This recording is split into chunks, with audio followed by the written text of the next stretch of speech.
magkaroon ng panalangin. So we come to the Lord in prayer. Let's pray. Aming dakilang Panginoon, sa araw na ito, sa umagang ito, at sa oras na ito, O Diyos, nagpapasalamat po kami sapagkat ang katotohanan ng buhay, Panginoon, ay punong-puno po ito ng mga hamon, mga pagsubok, mga problema, mga alalahanin. Mga bagay na ito, O Diyos, ay maraming beses, Panginoon, ay nakapagpapalayo sa amin, sa iyo. Minsan, Panginoon, ay ang inyong pagsubok sa amin ay may mas malalim na kahulugan at may mas meaningful na paraan upang ang bawat isa sa amin ay maging maayos at maging handa at maging banal na sisiglan, isang vessel, Panginoon, for your glory. Kaya, Panginoon, we commit to you our time. We ask, Lord, that you would be upon us all at doon, Panginoon, sa may mga karamdaman ngayon, we pray. Ang mga kapatiran namin na hindi maganda ang karamdam ngayon, Lord, we pray that you would minister to them at ang mga wala ngayon dito dahil sa karamdaman. And Lord, we pray particularly for Sister Christine. At alam, Lord, namin na kasama niya ang kapatid na Vicky at sila po ay nananambahan din. Panginoon, you are our sovereign God. At alam, Lord, namin ang inyong kaparaanan. Kayo po ang nagbibigay ng kapayapaan, lalo na po sa amin kapag meron po kaming mga dinadalang kabigatan. And pray also, Lord, for Brother Yong, for Brother Jay, and Lord, for this time, my emergency, ang aming elder, we ask that your guidance and wisdom be upon him. We ask, Lord, for your blessing as we study your word. In Jesus' name, amen. May emergency ang elder, kaya siya ay kailangan umalis muna. Hope everything is fine, mga kaibigan. Kung tatanong ng hospital, ang isang kasamahay ay kailangan ng attention. Yung po ating natunghayan ay talagang realidad ng ating buhay. No? Siguro kung pwede lang siguro isa dula at isa eksena yung buhay mo at yung buhay ko, ano kaya ang sasabihin natin doon? Ano kaya ang pwede nating dialogue doon? Yung po mga nagsipagganap ay talagang in-internalize nila, yung isa ay nalulon sa addiction, yung isa ay battered wife, bugbog sarado, no? Hindi lang siguro, wala lang time para mabugbog, no? Kasi mahirap, pero battered wife yun, no? Yung isa naman ay very successful na CEO, no? Talagang para bang nasa pedestal ng kanyang success. Ang isa naman ay isang youth na ang daming mga iniisip at parang unyango, no? Ibang kulay kapag kasama ang iba at ibang kulay din kapag kasama ang mga barkada na talagang nagsa-struggle. Ang isa naman ay iniwan ng partner. Oo, palagay ko hindi pa sila kasal, no? So ibig sabihin, iniwan siya at yun, andun yung anak. At napakaraming mga sitwasyon, pero at the end of the day, ang sabi nga po ay talagang napakalaking pagkukulang sa buhay. May kulang. Kahit na sa gitna ng problema ay talagang matindi ang pangailangan. Kailangan natin ang ating Panginoong Jesus at wala nang iba. So siguro, kung darating man sa buhay natin ang mga eksena na kung saan ay talagang mai-share natin sa Panginoon, ay sabihin lamang natin at alam natin na siya ay merong katugunan sa ating mga buhay. Nais ko pong ituloy ang ating pag-aaral sa unang Thessalonians, at ang wisdom po na ginagawa po natin itong book study ay nang sa ganun po ay ating pong makita mismo kung ano ang mensahe ng mga salitang ito na kung saan ay ipinagkaloob sa atin, so that maintindihan po natin ang kalooban ng Diyos ayon mismo doon sa kategorya na sinasabi ng Biblia. Okay? Ayon doon sa categories na sinasabi ng Biblia, na hindi lamang tayo mga mananampalataya na nakaka-memorize tayo ng ilang mga verses, tapos kapag may sitwasyon ay babanggitin natin isang verse na kung ating titingnan, yung konteksto ng verse na yon ay ibang-iba doon sa gusto mong ipakita dahil nga doon sa mga bagay na yan. So, the reason why na ito po ay ating tinatalakay ay dahil sa mahalaga sa atin na malaman ang salita ng Panginoon according to its context. Okay? Kaya buksan po natin ang ating mga Biblia sa 1 Thessalonians chapter 2.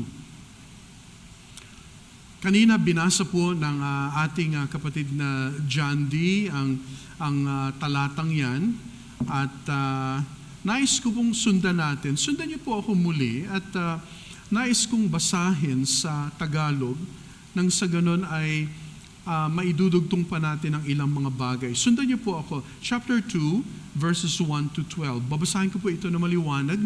Babasahin ko po ito ng dahan-dahan hanggang chapter 2, verse 1 to 12.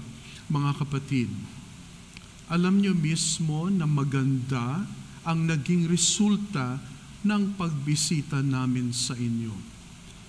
Kailangan nating tandaan na bago sila nakarating ng Thessalonica, bago sila nakarating ng Thessalonica, sila po ay galing ng Philippi.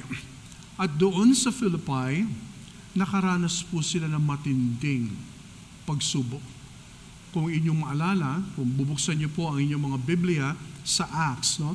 Gusto ko lang nasilipin natin saglit. Tingnan niyo po ang inyong mga Biblia sa aklat ng Acts chapter. Let's have a quick glance. Hindi ko po ito babasahin lahat, pero tingnan niyo po ang sinabi sa chapter 16. Sorry.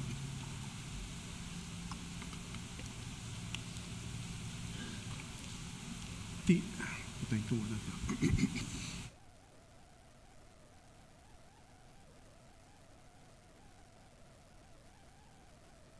Diyan.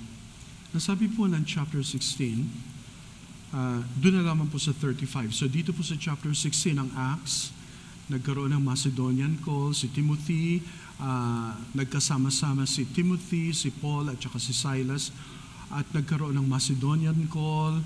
Nandito si Lydia, siya ay na-baptize, no? At si Paul at si Silas ay nakulong dahil sa kanilang pangangaral. At alam nyo, sa lahat ng pagkakataon, kapag nangangaral si Apostle Paul, nagkakaroon ng epekto ito, na katulad ng mga ito, yung mga mangkukulam, alam nyo, nagiging matumal ang kanilang negosyo. Kahit sa Ephesians, ang lugar ng Ephesus ay kilala sa magic, pero kapag nangaral si Apostle Paul, ang mga tao, tinatakwil nila ang mga Diyos-Diyosan at naapektuhan ng kanilang negosyo na gumawa ng mga Diyos-Diyosan. Okay? So, marami pa po yan. No? Ang sabi ng itong Philippian jailer ay naligtas doon sa chapter 16. Ang sabi ng verse 25 ng chapter 16, but at midnight, Paul and Silas were praying, kinulong sila, no? And singing hymns to God. And the prisoners were listening to them. Sa loob ng kulungan, sila po ay nagbibigay ng puri. And then verse 26, suddenly there was a great earthquake. Nagkaroon ng lindol. Alam natin ang story na ito. And then verse 27, and the keeper of the prison, awaking from sleep and seeing the prison doors open, supposing the prisoners had fled, drew his sword and was about to kill himself. Mananagot ito sapagkat nagkaroon ng earthquake, kinabahan siya dahil si Paul at saka si Silas, sila ay nasa custody itong keeper na ito. But Paul called with a loud voice saying, "Do yourself no harm." Huwag mong saktan ang sarili mo. Hindi kami tumakas, nandito lamang kami. And then verse 29, then he called for a light, ran in and fell down, trembling before Paul and Silas. Tingnan niyo po. And he brought them out and said, "Sirs, what must I do to be saved?" Alam ng itong Philippian jailer na ito na ang buhay ng dalawa ay talagang ginagamit ng Diyos. Hindi tumakas. Parang sabi niya, anong gagawin ko? Naniniwala ako sa inyo na kayo ay mga sugo ng Panginoon. Anong gagawin ko para ako'y maligtas? Ang sabi ng verse 31, so they said, "Believe on the Lord Jesus Christ, and you will be saved, you and your household." Napaka-powerful ng gospel. So, ang sabi ng verse 35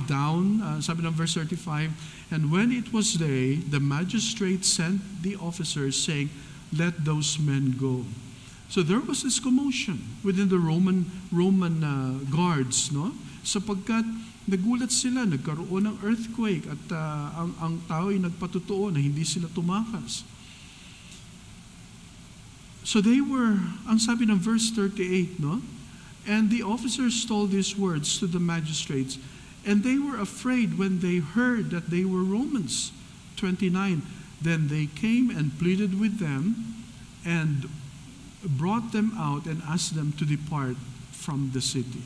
And then 40, so they went out of the prison and entered the house of Lydia.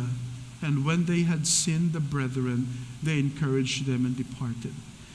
Mga kapatid, they were actually beaten at sila po ay sinaktan.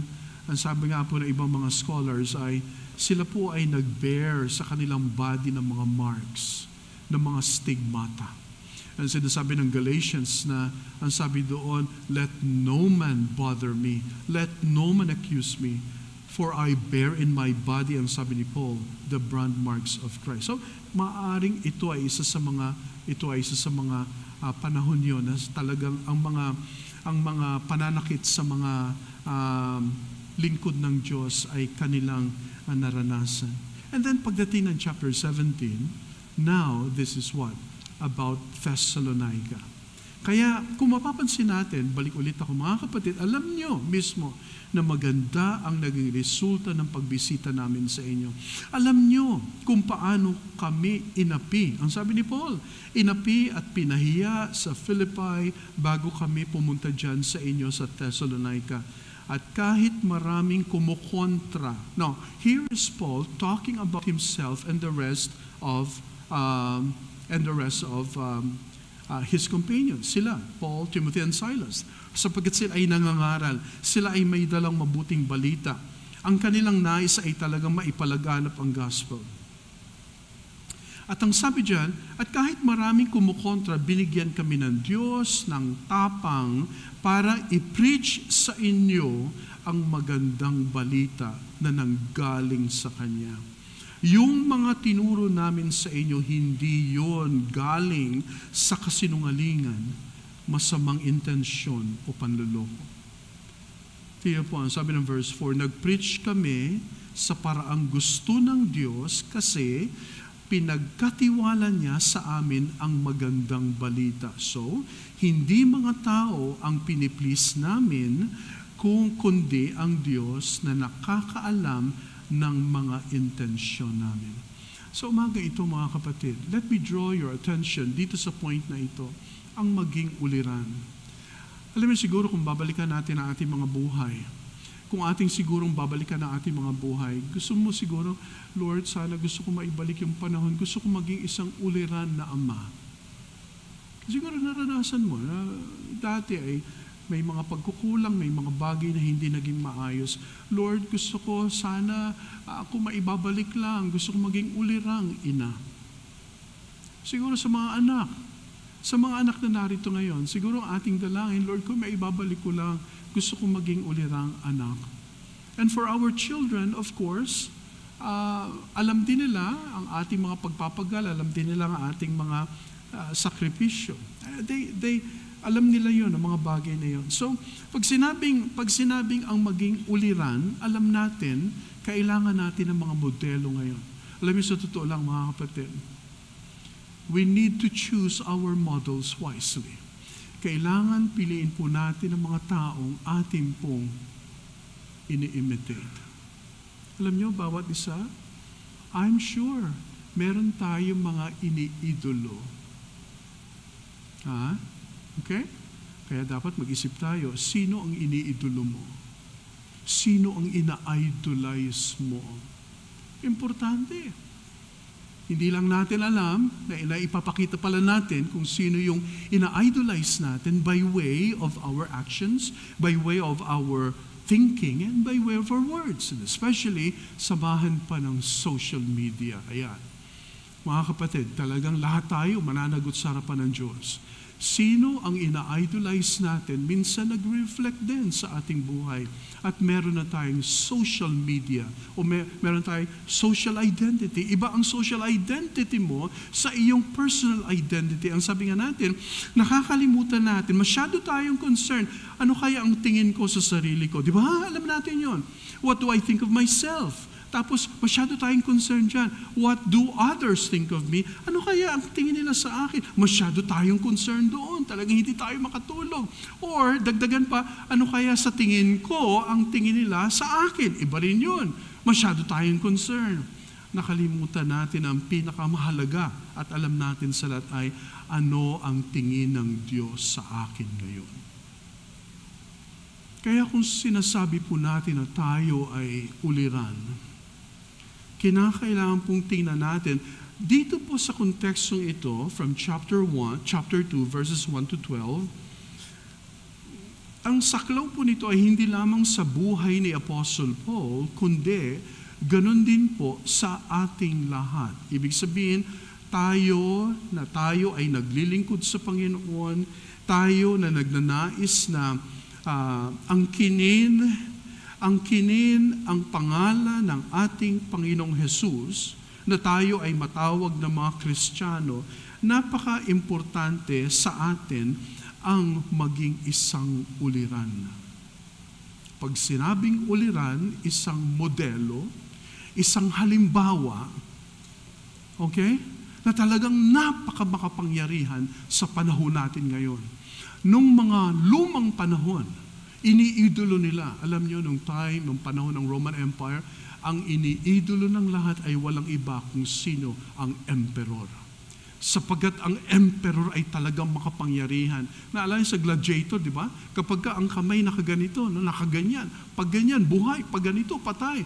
Nasa kapangyarihan and everybody was applauding. Titingnan natin, ano kaya ang gagawin ng emperor ko? Anong kanyang desisyon? Patay ba o buhay? Gusto ng mga tao sapagkat nasanay sila sa madugong entertainment. Kapag sila ay nasa amphitheater, talaga namang ibang klase, so ina-idolize nila. And kung ikaw ay magiging Roman citizen, nung time na yon, ngayon, merong tinatawag na American Dream. Maraming mga tao, iniisip pa rin nila, I want that American dream. Bakit?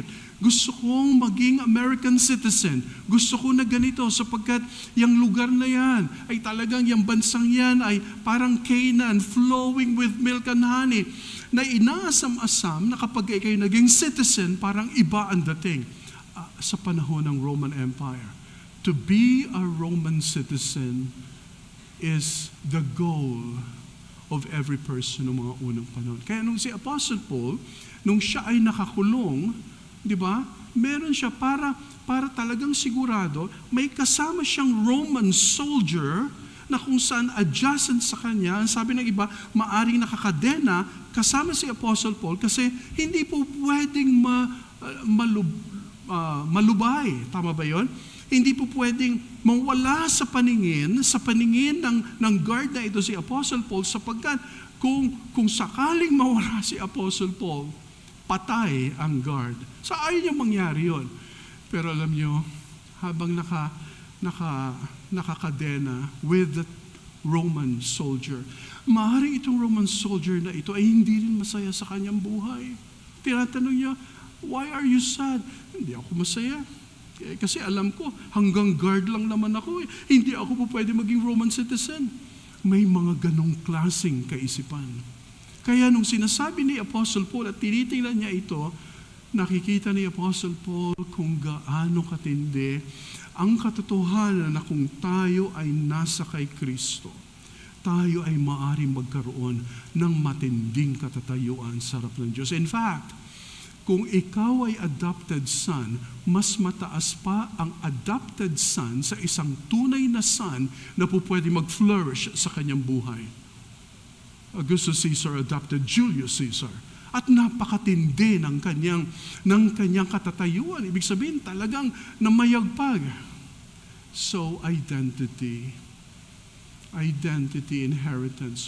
So, nung time na ito, dahil kay Kristo, nakakilala sila, kaya itong issue na ito ang maging uliran, ang maging modelo, ang maging example ay mahalaga sa buhay ni Apostle Paul at saka ng kanyang mga pinaglilingkuran.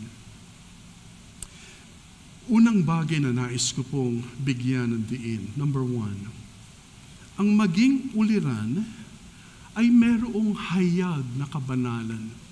Now, ibig sabihin ng hayag, hindi nakatago, hindi nakakubli, okay? Hindi nakakubli, hindi po ito nakakonceal, hindi po sekretong pagiging uliran o kaya Kristiyano, kundi yan po ay hayag. Kaya kung mapapansin po natin, dito sa chapter 2, verses 1 to 6, napakaliwanag ng mga sinasabi ni Apostle Paul. Ang sabi niya, nabasa natin kanina, ang sabi doon sa,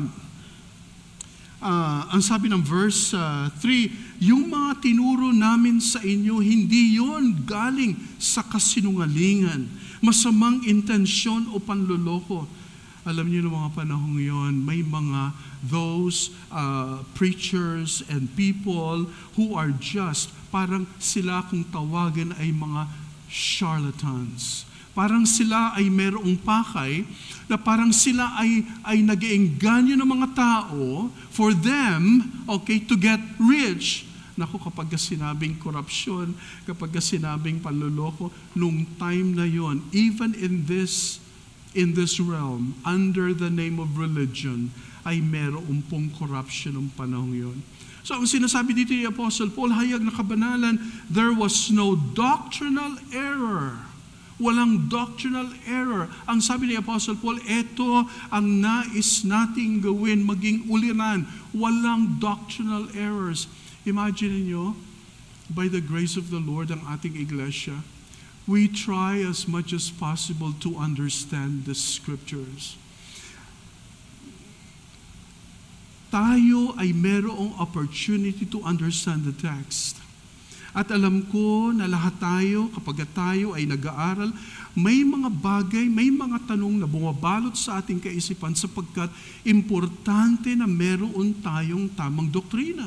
And I appreciate those who would send to me, okay, may mga sinesend kayo ng mga ganito, ganyan, at habang tinitinan ko, ang sabi ko, how I wish I could explain all the more from the text. Kasi alam niyo, ating iglesia, ang nais natin as much as possible ay walang error. Of course, humanly speaking, lahat tayo ay nagkakamali. Lahat tayo ay nag-fail. Pero pagdating sa salita ng Diyos, pagdating sa Bible, we can arrive at a certain point where this is what the Bible means kapag sinabi ng salita ng Panginoon. It's possible. At alam niyo mga kapatid, this is my passion and this is elders' passion at ang passion ng ating mga leaders to bring us to what we call doctrinal stability. Kaya ang sabi ni Apostle Paul, hayag na kabanalan at yan ay nakikita sa tinatawag na doctrinal aspect. No doctrinal errors. Okay? And then ang sabi, no impure motives. Makita natin, nandyan yan. Ang sabi diyan, ang sabi ng verse 4, nagpreach kami sa paraang gusto ng Diyos kasi pinagkatiwala niya sa amin ang magandang balita. So, lumalabas din na ikaw at ako, Ipinagkatiwala sa atin ng Panginoon ang gospel. Ipinagkatiwala sa atin ng Panginoon mabuting balita. How do you share it? Paano mo ipinamamahagi ang mabuting balita? Of course, with pure intention. Wala tayong tinatawag na impure motives. Ayaw natin, okay? Nako, nagsilipa na, di ba? Sa social media, ang kanya-kanyang style. Siguro, no? Dahil nasa social media tayo, meron akong nakita, no? Pastor, ewan ko, nakita niyo yun? Ipinapahiya yung mga tao. Ikaw, ganito, ikaw. Ganito ka, ganyo. Pero kung magbigay ka, 20 pesos. Gano'n, nakita niyo ba yun? Na itong pastor na ito ay talagang ibang klase. Kung mag-demand, parang alam niyo, nakita ko yan, parang ako'y nalungkot. Sapagkat yung taong yun, syempre pagka nakita ng napakarami, lalo yung mga immature na mga believers, ang tendency ay, parang pastor din yun. Di ba may pastor tayo sa church? So damay ang lahat. Pero mga kapatid, ang sinasabi dito ni Apostle Paul, no doctrinal errors, no impure motives, no deception. Di ba binanggit dyan, ang sabi, yung mga itinuro namin, hindi galing ito sa kasinungalingan, masamang intensyon o panluloko. Ayan, no attempt, walang plano na i-please ang mga tao kundi ang Diyos lamang. Walang flattery. Ano ibig sabihin ng flattery? Pag sinabing flattery, what do you mean by flattery? Flattery is what? Gumagamit ka ng smooth. You use smooth tongue words, okay? Kumbaga parang ito yung mga salita na parang may pambobola, ang purpose mo ay para i-flatter, pero sa totoo lamang, meron ka palang gustong baliwalain na fault ng taong yan. No, there was no attempt to please men. Ang sabi pa dyan, alam niyong hindi kami nag-preach sa inyo gamit ang mga pambobola o mga salitang itinatago ang kasakiman. Alam ng Diyos. You see that? Yan dapat ay hayag. Yan dapat ay talagang we lay our cards on the table bilang si Apostle Paul, bilang isang manggagawa at tayong lahat sapagkat nais natin na maging uliran. Ang maging uliran ay merong tinatawag na hayag na kabanalan. Pero alam nyo, dire-diretso pa siya. Ang sabi ng verse 6, hindi kami naghanap ng papuri galing sa inyo o sa ibang mga tao. Pero mga kapatid, baliktarin niyo po itong mga ito. Meron po talagang intentional that there are actually preachers standing behind the pulpit na ang kanilang gusto ay magkaroon ng tinatawag, sila ay men pleasers. Alam niyo mga kapatid, kaya anyone, ang sabi ni John Stott, anyone who stands, ito, be careful, sa ating lahat na tumatayo dito sa pulpito, let it be a warning for all of us that to stand behind the pulpit is the most dangerous place for any child of Adam to occupy. Kaya pagdating sa pulpito, hindi tayo careless minsan sa ating pagbibiro. Kahit sa pagbibiro, we want to be very careful. Ang ating sinasabi, ang taong nagsasalita dito, ang preacher o kaya ang pastor o kaya ang elder, kung sino man, ay sinisigurado natin that what he is saying, what that person is saying is what? Talagang no doctrinal errors, no impure motives, no deception, no attempt to please man. Only God, no flattery, no greed, and no attempt to get praise from the people. By the grace of the Lord, mga kapatid, this is what we want to do. Ito ang ating nais sa buhay natin. Mahirap lagyan ng ibang motibo o kaya ng ibang goal ang ating ministry, lalo na't kasama tayo sa paglilingkod sa Panginoon. It's hard. Kaya tanungin natin, para sa ating lahat, gusto natin na maging uliran? Ang pagiging uliran ay merong hayag na kabanalan. Hayag, ibig sabihin kitang-kita. Kitang-kita. Paano tayo magkaroon ng conversation sa ibang tao? Paano tayo makitungo sa ibang tao? Hayag. Naranasan niyo na ba na dahil sa paninindigan mo, may mga taong kumalaban sa iyo? Dahil ano? Dahil ikaw ay Kristiyano. Meron ba? Nangyari na ba yun? Meron bang nangyari sa atin na dahil may paninindigan ka bilang anak ng Diyos, yung iba ayaw na sa iyo? Yung iba ayaw ka nang isama magkape. Yung iba ayaw ka nang isama sa tinatawag na grupo. Why? Sapagkat, kasi pag yan i-remind niya na naman tayo ng mga bagay-bagay. Ibang klase, alam niyo kahit talagang lungkot na lungkot ang bansang Pilipinas, no, dahil sa korupsyon, nagsilipan na rin yung mga joke, no? Nagda-dialogue, di ba? Ito mga high officials na talagang hayagan na sinasabi. Akala nila, no, matuwid tayo, pero, di ba? Nagsilipan na itong mga ito na talagang napakatindi. Yan na ang kalakaran sa panahon natin ngayon. Yan na ang sitwasyon sa panahon natin ngayon. Kaya alam nyo, nais natin na maging uliran. Mga kapatid, gusto mo maging ulirang Kristiyano? Una-una sa iyong family. At dahil dyan, ang family mo ay kailangan nating bigyan ng pansin. Hayag na kabanalan. Then from there, papunta tayo sa labas at hanggang sa ating mga responsibilidad. Kaya yan ang sinasabi ni Apostle Paul dito. Unang-una, ang context ay bilang apostle, bilang isang manggagawa ng Diyos, yan ang kanyang nais na patunayan. Sapagkat ganyan si Apostle Paul.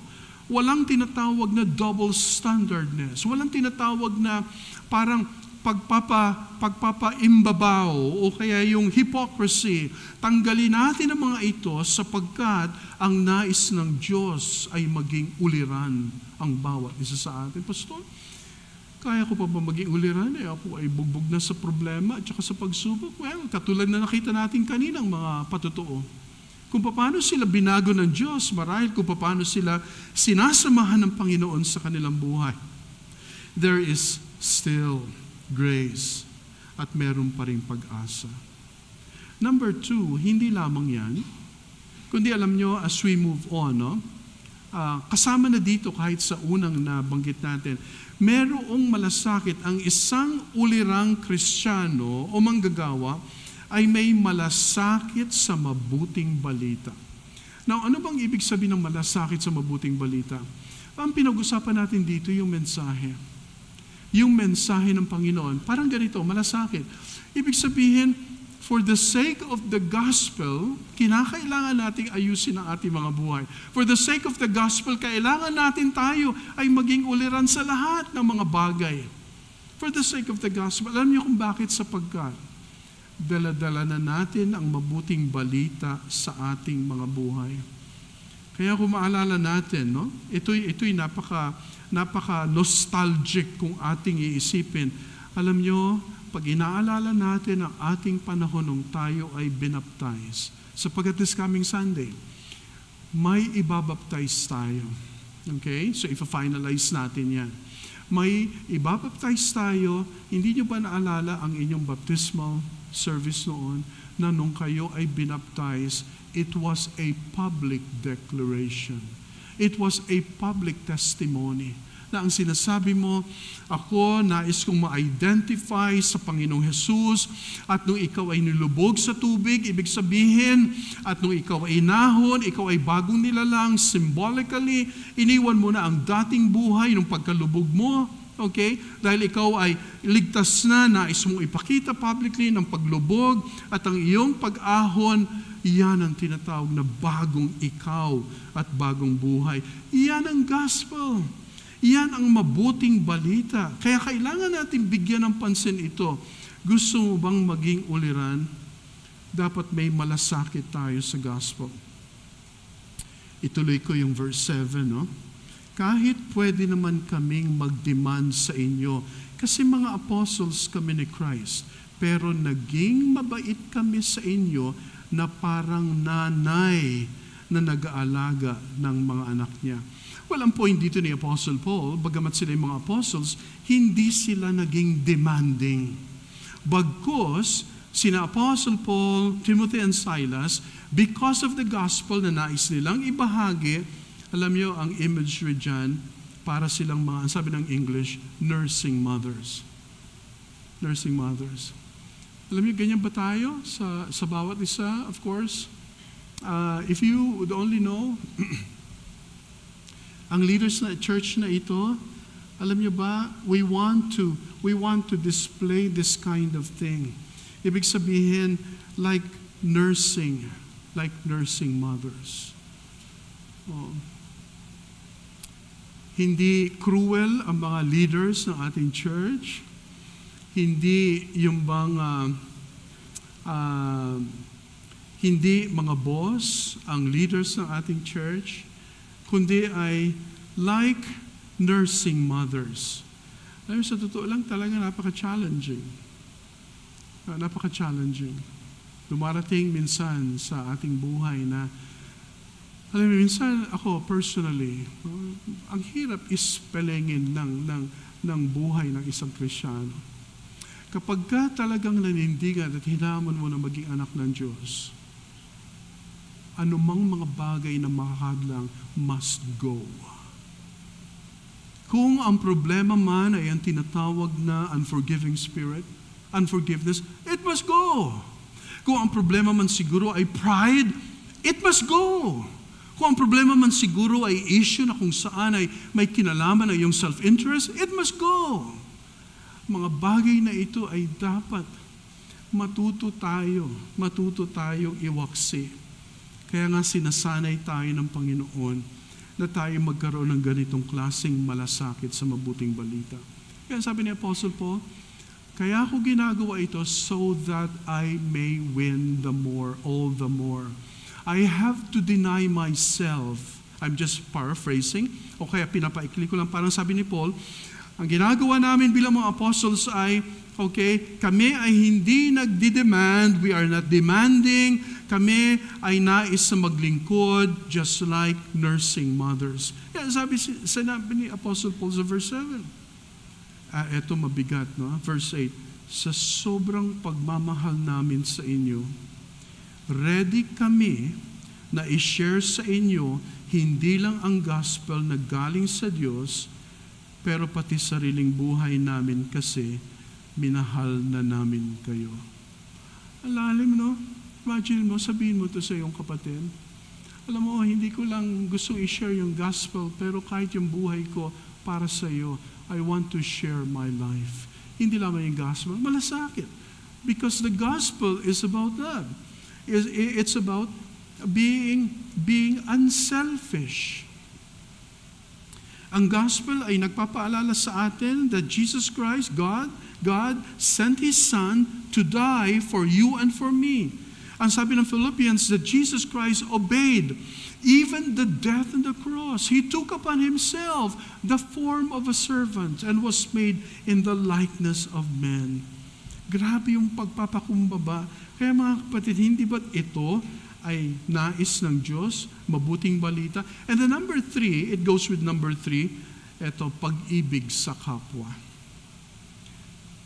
It goes with that, pag-ibig sa kapwa. Kaya yan ang sinabi ni Paul sa verse 8. And then ang sabi ng verse 9, sure ako, mga kapatid, na tatandaan nyo kung paano kami nagtrabaho at nagpakahirap araw at gabi para hindi kami maging pabigat habang pinipreach namin sa inyo ang gospel na galing sa Diyos. Alam nyo, ayon sa ilang mga commentators and scholars, si Apostle Paul, siya ay naging tent maker. Ang ibig sabihin ng tent maker ay, si Apostle Paul ay meron siyang, kumbaga, kung tatawagin natin sa konteksto ngayon, siya ay bivocational. Ibig sabihin ng bivocational ay, hindi nagdepende si Apostle Paul, okay, doon sa mga pinaglilingkuran niya, kundi si Paul ay may trabaho, tent maker siya. Maaring si Apostle Paul ay maaring meron siyang maliit na pinagkakakitaan nang sa ganun ay hindi siya magiging pabigat para sa ministry. Ang tawag dyan ay tent making.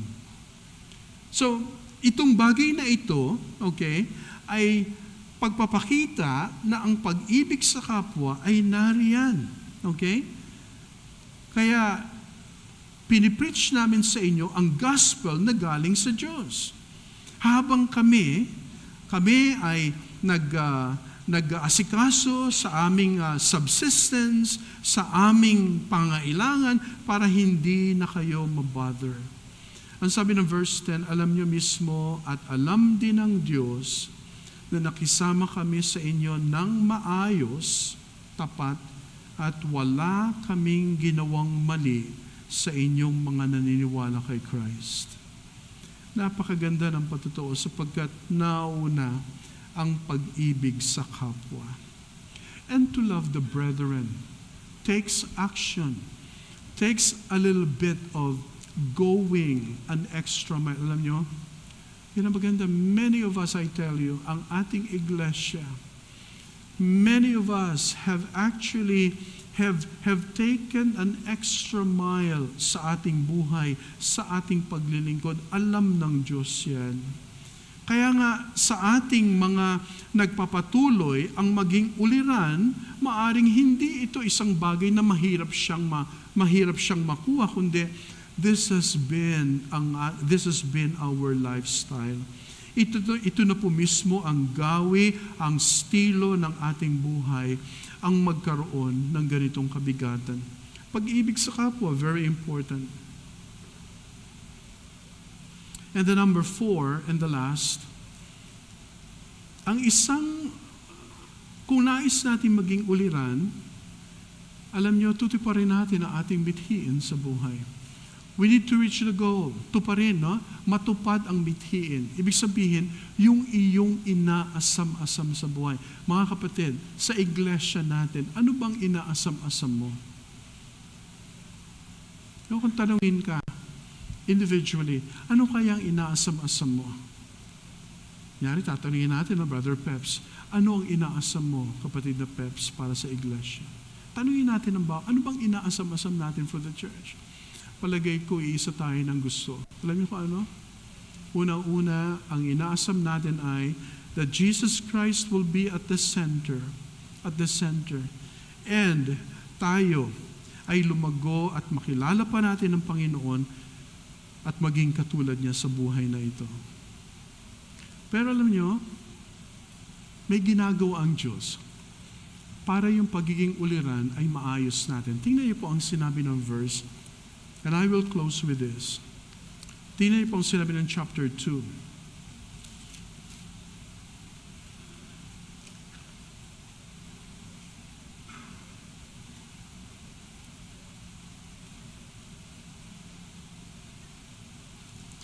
Chapter 2, verse 4. Balik ako po doon saglit. Ang sabi po dyan, ang sabi ng English, but as we have been approved by God, ang Diyos na nagbigay ng approval to be entrusted with the gospel, even so we speak, not as pleasing men, but God who tests our hearts.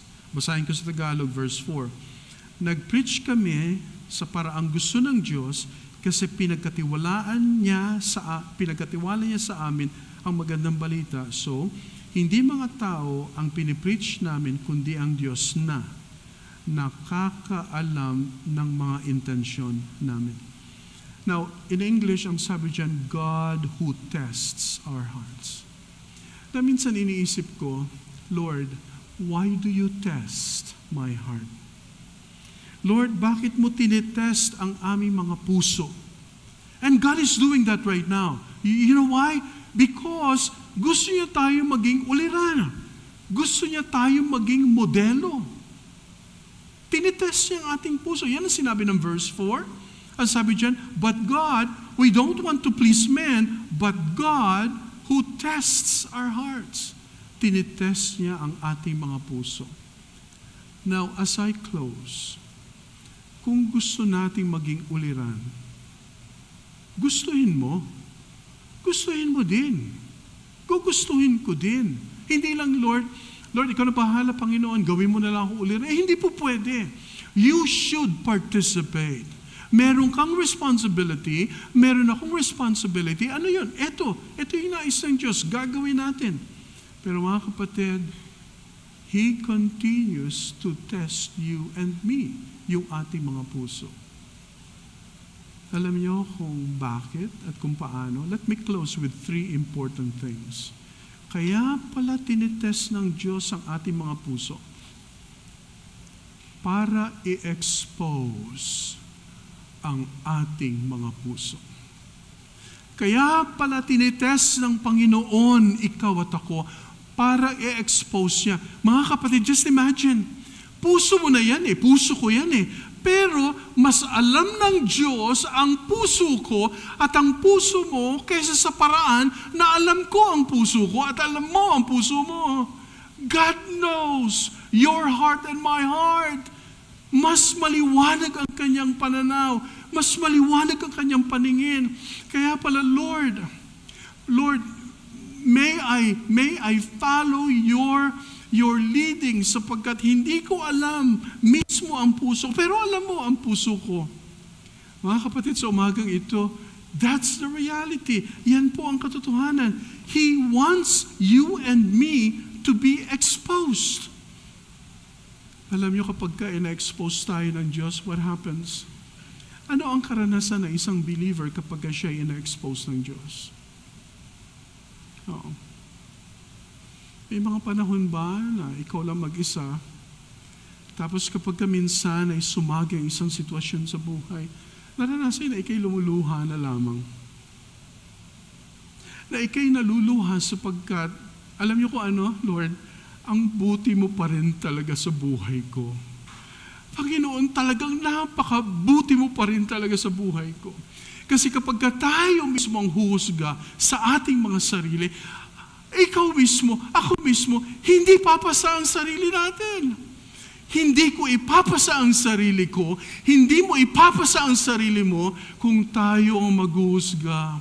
Pero ang sabi ng 1 John, ng 1 John, God is greater than our hearts. Mas matindi ang Diyos kaysa sa ating mga puso. Pero alam niyo, ina-expose ng Diyos. Naranasan, ina-expose ba ng Diyos ang puso mo? Nilalantad ba ng Panginoon sa Tagalog pag sinabing expose? Di ba? Mailantad, He tests our hearts para mailantad. Nalalantad ka ba sa harap ng Diyos? Mga kapatid, careful. Baka meron tayong katigasan ng ulo na nilalantad ng Panginoon, pero ikaw ngayon ay ini-ignore mo siya. Pwede mangyari. Nilalantad, ina-expose, pero ini-ignore mo ang Panginoon. Paano yun? Kaya pala minsan hindi mo maramdaman ang tinatawag na pagkilos ng Panginoon sa buhay sapagkat ini-ignore mo siya ng matagal ng panahon. You see? He tests our hearts. Gusto mo maging uliran? Sino gusto maging uliran? Taas ang kamay. Ay, wala. Konti lang. Hindi. Alam ko naman yun Kapag may itatanong, syempre hindi mo na yan tataas at mag-iisip muna. Pero alam nyo. Alam ko na gusto nating maging uliran. Kaya lang, the problem is, ina-expose ng God, ina-expose siya pero hindi mo siya pinapansin. You see? Mag-ingat po tayo dyan. And then pangalawa, hindi lamang to expose, but to refine. Ina-expose, tinitest ng Panginoon ang ating buhay so that hindi lamang to expose, kundi para linisin niya. Nararamdaman niyo ba yung paglilinis ng Panginoon sa buhay mo at sa buhay ko? Nararamdaman ba natin? Sinong nakakaramdam na siya ay nililinis ng Panginoon?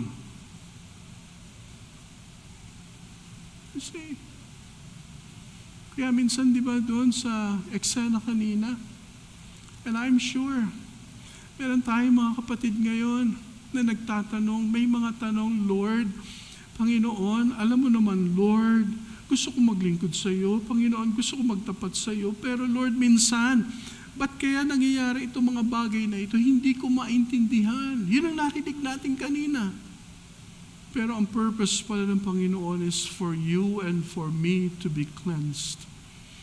Na tayo ay maging malinis na sisidlan para sa kanyang kapurihan kasi hindi rin niya tayo magagamit kung tayo ay hindi karapat-dapat. Nararamdaman ba natin ang paglilinis na yan? Pastor, ang tagal ko ng Kristyano pero parang hindi ko maramdaman. Naku, delikado yun. Kung sakaling nililinis ka ng Panginoon at ikaw ngayon ay naninindigan, hindi na tama ito, mali itong ginagawa ko ng matagal na panahon, dito na ako ngayon, yan. Ibig sabihin, hindi na ako magkakaroon ng ganitong gawin ng buhay sapagat alam ko, hindi tama yan, dito na ako, yan. Yan ang paglilinis ng Panginoon. Mga kapatid, aanhin pa natin ang buhay sa mundong ito kung hindi tayo magpapasakop sa Diyos. God tests our hearts para mailantad, i-expose, para tayo ay i-refine, tayo ay malinis. Hindi tayo nagmamalinis dito. Ang ating kalinisan, ang sabi nga ang ating kabutihan ay kasing dumi ng basahan. Ang ating righteousness ay as filthy as rags. Pero ang point natin dito ay, kapag tayo ay nagsisikap na tayo ay magtapat sa Panginoon, alam nyo, nagpapasakop sa Kanya, nararamdaman natin na tayo ay Kanyang nililinis. Jesus is the one who makes us, who can only make us clean before God. And number 3 and the last, hindi lamang to expose, hindi lamang to refine, kundi to mature. Para ikaw at ako ay lumago. Kaya pala tinitest ng Panginoon tayong lahat, para ikaw at ako ay lumago. Tayo ba ay nag-grow, if I may ask? Tayo ba ay nag-grow sa Panginoon? Tayo ba ay nag-grow? Ito, wag naman kayo maanda, Pastor, ano ba yung isasagot ko sa iyo? Pag nag-grow, parang tingin ko, parang wala akong makita. Mga kapatid, ito, isang bagay lang. Meron bang pagluha every time na ikaw ay nagkakasala sa Panginoon? Mga kapatid, nung panahon ni 1 John, may mga false teachers that they were offering Christianity without tears. Sila ay nag-o-offer ng uri ng Kristyanismo na walang luha. Mga kapatid, right now, whenever you sin, kapag tayo ay nagkakasala sa Panginoon, kapag nadidisplease natin ng Panginoon, hindi natin siya nalulugod, may pagluha ba sa ating mga mata? O may pagluha ba sa ating mga puso? O parang wala na lang, na parang wala na.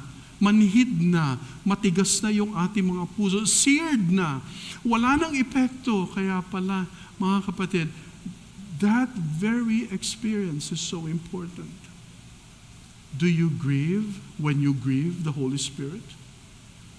What does it mean to grieve the Holy Spirit? What does it mean to quench the Holy Spirit? To grieve the Holy Spirit is when you say to the Holy Spirit, I don't want your influence in my life.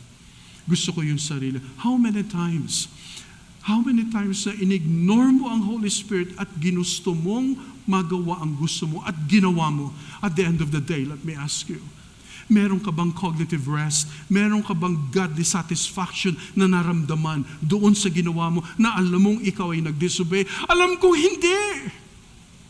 Hindi ka naging masaya. Hindi tayo nagkaroon ng cognitive rest. Hindi tayo nagkaroon ng godly satisfaction. Kahit na sabihin natin na, okay, ito I felt good. From the outside, okay ako. Pero deep within, there is that nagging experience. Hindi, wala rin eh. Wala rin talaga.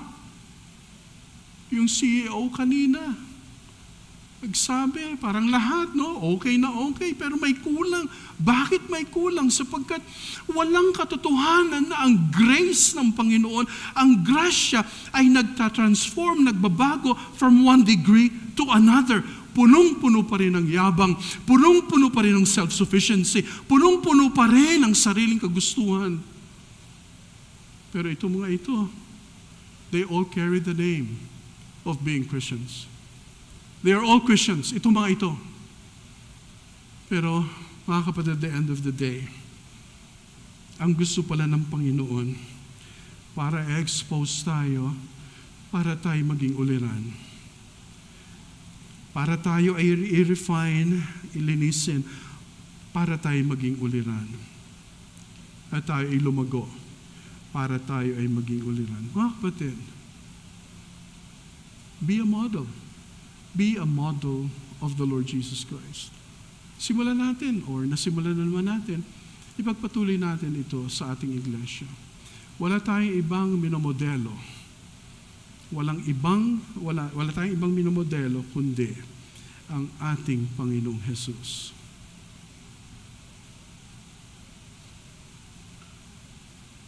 Tumatanda na tayo, mga kapatid. Tumatanda na tayo. Maraming mga panahon ang lumilipas sa ating mga buhay. Ang ating pagmamodelo kay Kristo ay ating pong itong ipasa rin sa ating mga mahal sa buhay, sa ating mga anak, sa ating mga kakilala. And that's why, ngayong hapong ito, mga kapatid, ang nais natin ay itong ating ma-invite, ay makarinig sila ng mabuting balita, gospel message, nang sa ganun, ang buhay nila na nangangapapa sa dilim na walang kapayapaan, na walang contentment, walang assurance, ay dumating sa pagkakataon na maintindihan nilang mabuting balita at sila rin ay magkaroon ng kahulugan sa buhay. Hindi pa yan ang ating gusto. Hindi pa yan ang ating naisin. Mga kapatid, sa ating iglesia, the Lord is counting on each and every one of us that you and I should be a model for the Lord Jesus Christ. No, sana po, gawin natin yan para sa Panginoon. Tayo pong lahat ay manalangin. Aming dakilang Panginoon, salamat po sapagkat kung ang salita mo lamang aming papakinggan at aming pong susundin ay talagang hindi kami mapapariwara. Hindi ibig sabihin, Panginoon, na wala na kaming pagsubok sa buhay, wala na kaming mga hamon at challenges, kundi kung ikaw, ang inyong mga salita ay aming sinusunod, dumating man ang mga hamon sa buhay, na siya rin naming mararanasan dahil kami po ay nasa fallen world, kami po ay narito pa sa mundong ito. Panginoon, kung dumating man itong mga ito, ay posible pa rin na kami po ay maging uliran. Possible na i-model namin, Panginoon, ang makadiyos na ugali. Ma-i-model namin, Panginoon, ang makatuwiran na pamumuhay. Ma-i-model namin sa aming kapwa ang kabanalan. Ma-i-model namin, O Diyos, ang malasakit sa mabuting balita, sa gospel na ibinigay mo sa amin. Magkaroon kami, Panginoon, ng pagmamahal sa aming kapwa at ganun din, Lord, sa aming naisin, sa aming vision and mission. Tulungan kami, Panginoon. Pagpalain kami, sana po ay makakita kami ng paraan upang ang mga bagay na ito ay mai-apply namin agad. Hindi mamaya, hindi bukas, kundi agad sa aming buhay na nasa inyong mga kamay. Maraming salamat po, Ama. Ito po ang aming dalangin sa pangalan ni Jesus. Amen.